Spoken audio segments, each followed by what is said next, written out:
Welcome back. You're watching Money, Money, Money, and this week it's all about planning and getting smart with your retirement. We've just run the numbers, and Harsh has told us that if you need to retire in the next 30 years, you need a corpus of at least 8 crore rupees to maintain a basic lifestyle, which in today's prices would be around 50,000 rupees a month. So that's the kind of money pool that you have to start generating. Now, we do understand, obviously, Harsh, that equity would be perhaps the fastest and smartest way of, raising this kind of cash with the minimum investment per month right now, today, 15,000 per month, you said. Plain vanilla equity mutual funds, simple to understand. And then there is, of course, NPS, and that's been a widely sort of accepted and growing phenomena.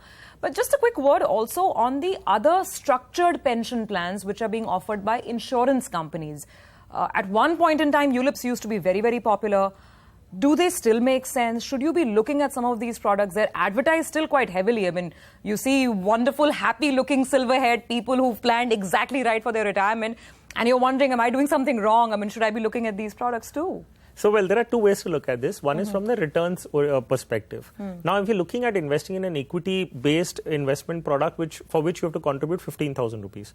Had you taken something which is on a PF or a balanced side, or you're taking on a debt side, the investment goes up to 52,000 rupees or 77,000. Sure.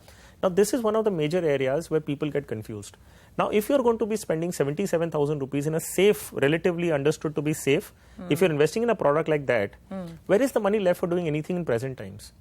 I mean, that is why we are all the time complaining that we do not have anything left at the end of the month, because invariably our money is gone. We've invested 77,000 in a product for which I would have only saved, I would have to required to save only 15,000 rupees. But is it 77,000 over the entire course of 30 years, or are typically these plans, the contribution period is maybe 5 years, 10 years? No. So the calculations that we've done, this is if you have to make a contribution for the entire period of 30 years. Wow. So the whole idea is that you're dedicating more funds towards something that for which you had to only otherwise spend 15,000 rupees.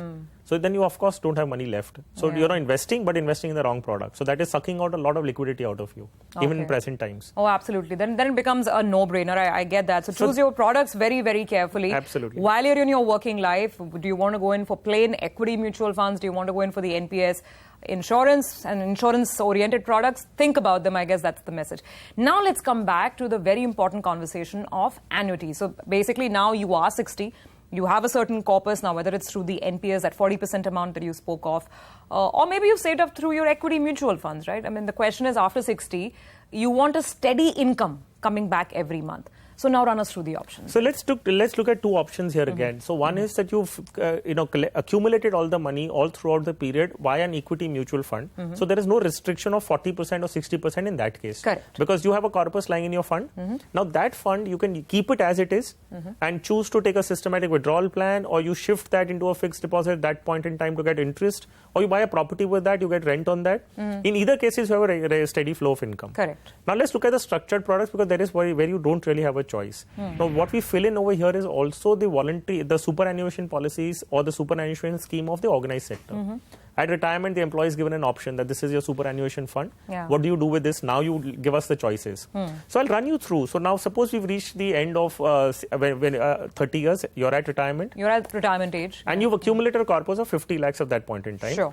With which you are compulsorily required to buy an immediate annuity plan. So this happens in an insurance-based pension policy. This happens in NPS, and this would happen even for the superannuation accumulation by your employer. Okay. So now you're given a form which has a couple of options. Before I talk about the options, the first thing, as usual, that comes to mind, we're all Indians, सबसे ज़्यादा किसमें मिलता है?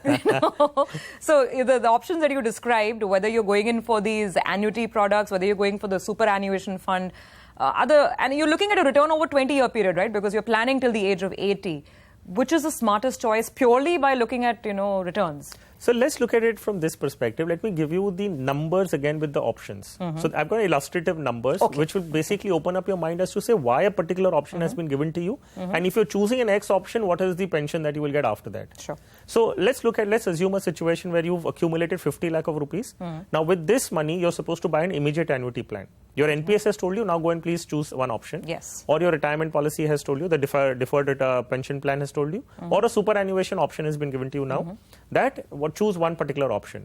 And you have 50 lakhs of rupees. Now, if you're buying an immediate annuity, there are a couple of options. Let me take the first option out with you. You have paid this 50 lakh rupees to an insurance company as a purchase price. So this is called a purchase price to buy an immediate annuity policy. Correct. Now, with this 50 lakhs, the company gives you one option, which is, it says, I will give you pension for life, for the rest of your life, till the time you live. So, first option is, I'm telling you, I will give you 38,000 rupees till the time you live, which means, if you live for the next 5 years, I have given you 38,000 rupees per month, and after that, pension stops completely, and that 50 lakhs is not returned back to anybody in that case. So, family members don't get anything if you decide to pass on early. I mean, that's sort of your notional loss. That's your notional loss. Now, if you live for a very long time, then that is what you get remunerated on that part. Now, why should a person choose this option? In case you have no dependents, you would want to choose this option because this option gives the highest pension per month. So when I come to the other options, you will realize when I'm saying this. Okay. So, we have to take a break and it's getting a little technical. Let me quickly recap this for the benefit of viewers. Very simple. We're discussing annuity options. This is the first option wherein you purchase annuity, and this first option gives you the highest amount of money per month. It's a good option if you don't have dependents. You get a steady inflow of income till the time you're alive, and it's the highest inflow of income that's coming to you. Once you pass away, the remaining money does not come back to anybody in the family. That's only the first option. We have to discuss at least 4 more. So quick break and we'll be right back.